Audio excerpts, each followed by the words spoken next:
बात कर रहे हैं वो है सेंट्रीफिकेशन मशीन। ये बहुत पुरानी है, पहले यूज़ होती थी, ये वो वाली सेंट्रीफिकेशन मशीन है। ठीक है, इसमें आपको ये दिख रहा है, ये इंडिकेट कर रहा है कि इसमें अब लाइट आ रही है। ठीक है, आप यहाँ पे इसकी नॉब दी हुई है जिसमें आप सेट कर सकते हो कि इसको 1 टाइम घुमाना है, 2 टाइम, 3 टाइम, 4 टाइम, 5 टाइम। जैसे मिक्सर में होता है ना, 3 टाइम के लिए होता है कि एक 1 पे किया तो थोड़ी स्पीड है, 2 पे किया तो ज़्यादा है, 3 पे किया तो और ज़्यादा है, तो ऐसे ही यहाँ पे है। अब इसके अंदर जो आपको दिख रहा है, यहाँ पे ये आपके टेस्ट ट्यूब होल्डर होते हैं। ठीक है, यहाँ पे टेस्ट ट्यूब वो वाली यूज़ होती है जिनके ऊपर लीड होती है।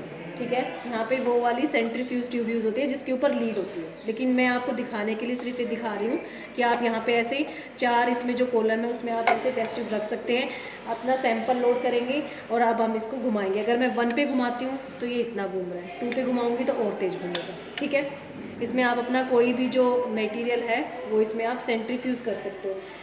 किस पे काम करता है ये? सेडिमेंटेशन पे काम करता है। जैसे मेरे पास ये प्योर वाटर है, अभी इसमें कुछ भी नहीं है, लेकिन मैं अगर इसमें कोई पार्टिकल मिक्स कर देती हूँ तो वो क्या होता है, अगर हैवी होता है तो वो क्या होता है, सेटल डाउन हो जाता है नीचे, कुछ पार्टिकल्स है वो इसमें मिक्स हो जाते हैं।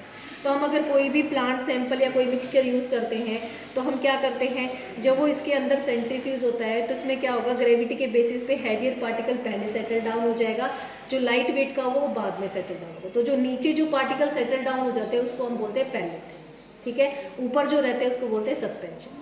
तो आप जब ऐसा कुछ करेंगे तो पैलेट जो नीचे हो जाएगा उसको आप अलग रिमूव कर लेंगे, सस्पेंशन को आप अलग रिमूव कर लेंगे। ठीक है, तो यहाँ पे बेसिकली ये सेडिमेंटेशन के ऊपर काम करता है कि लिक्विड में आपके जो कंपाउंड है हैवियर वाले पहले सेडिमेंट हो जाएंगे, लाइट वाले बाद में।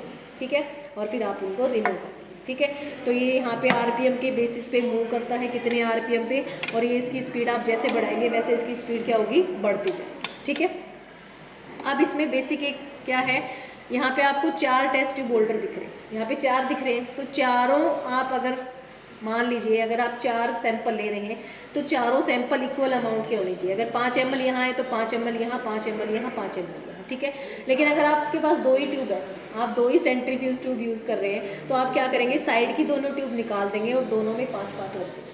थर्ड केस क्या है कि मान लीजिए आपके पास एक ही सैंपल है, तो आप क्या करेंगे, एक में तो 5 ml आपका सैंपल डाल देंगे, 5-10 जो भी है उसके बराबर में अपोजिट में आप वाटर डाल देंगे। ठीक है, क्योंकि हमें मेंटेन रखना है वेट। ठीक है, तो फिर आप इसको यूज़ कर सकते हैं। ये ओल्ड वाला है, अभी तो बहुत वैरायटी के सेंट्रीफ्यूज आ गए हैं जिसमें आप छोटी छोटी ट्यूब्स रख सकते हैं, सेंट्रीफ्यूज ट्यूब। ठीक है, तो बेसिकली कोशिश यही करनी है कि जो लीड वाली जो सेंट्रीफ्यूज ट्यूब होती है जिसके ढक्कन होता है वो यूज़ की जाती है, ताकि जो सैंपल है अगर हाई स्पीड पे घूम रहा है तो वो बाहर। ठीक है, समझ आ गया? तो ये आपका सेंट्रीफिकेशन मशीन।